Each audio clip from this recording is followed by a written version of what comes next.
Not a time to let the guard down. I have never seen such a devastation. Many of us have been surprised by the speed and also by the aggression of the virus. The stark assessment from the man in charge of the World Health Organization's response to the pandemic in Europe. Dr. Hans Kluge told me that despite some very cautious optimism, the region's fight against COVID-19 is far from nearing an end. We see, for example, in a number of countries like Sweden, there is a fresh surge. In Turkey, particularly Istanbul, is quite the increase of cases. In Belgium, Ukraine, Norway, the same. But then we have, for example, Germany, where there is no more increase in new cases. We can talk a little bit about what's happening here in the UK at the moment. Hundreds of deaths being reported every day, thousands of cases. This is a country with some of the world's top scientists, with an internationally celebrated health system. How has it got to this stage here? This is something which can completely overwhelm the best health systems in the world. I would really welcome the decision by the government to expand the testing capacity. We know what has to be done. Let's do it. Two of the worst hit countries in Europe, Italy and Spain, have just started easing some restrictions as the rate of infection continues to slow. What happens next? I mean, what do people do? Does life perhaps start getting back to some degree of normality or not? This is indeed the biggest challenge that we are facing. It's a trade-off between going back to what we call the new normal and lifting the restrictive measures to ensure that there will be no second wave. It means that if we see that there is a second wave, quickly we can go back and contain. We have to take into account 4 factors. One is the epidemiology, and that's why it's so important to have expanded testing capacity, that we know to locate the virus. Second is the capacity of the health system. Are our nurses ready in case that we have another surge? The third very important factor are our people, the acceptability, because we know that such a lockdown has a very high toll. And the fourth one is to look forward to new technologies and hopefully new treatments and vaccines. Europe remains in the midst of an unrelenting pandemic, but this is a global challenge which will only end if all countries pull together to completely clear the rubble that was going down the nave of their cathedral.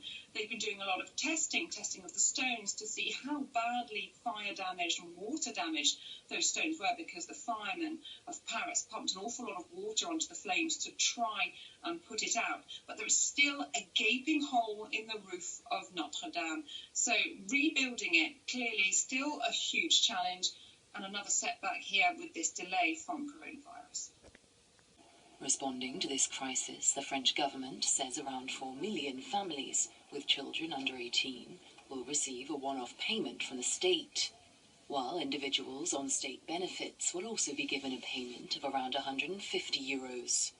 Students who are struggling financially will be helped, particularly those whose families are overseas.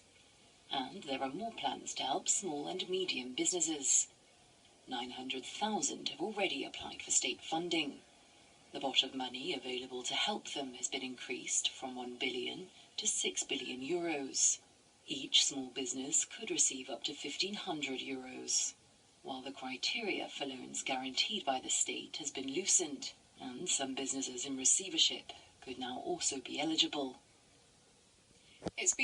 Vendors at this Lagos street market have been struggling to make ends meet since Nigeria's lockdown began 2 weeks ago.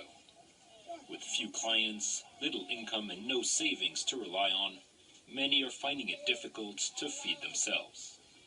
Most times you see your neighbors coming out to ask you for food, if there's anything for them to eat. They are traders, so they sell every day to be able to survive. They don't have money saved one place or locked down somewhere. Despite these economic hardships, Muhammadu Buhari announced Monday that the lockdown would be extended for at least 2 more weeks. Nigerian police also said it dispatched reinforcements to Lagos and Ogun State to deal with troublemakers after it arrested around 200 suspected criminals on Sunday. Lagos residents say they've witnessed a surge in crime and insecurity since the start of the lockdown and are beginning to fear for their lives. I was up while I was going home, so I was outside my house. But now robbers break into people's home and rob because of coronavirus. I've been going to market since I was born. My mom is over 60. She's been selling these markets. She has never been robbed. Muhammadu Buhari also pledged this series of measures to help the most vulnerable, including distributing thousands of tons of food to the country's poorest households. Yet several NGOs, including... doesn't go far enough. Sub-Saharan Africa is on the brink of its first recession in 25 years, and its economies are unlikely to be in a position to restart payments anytime soon.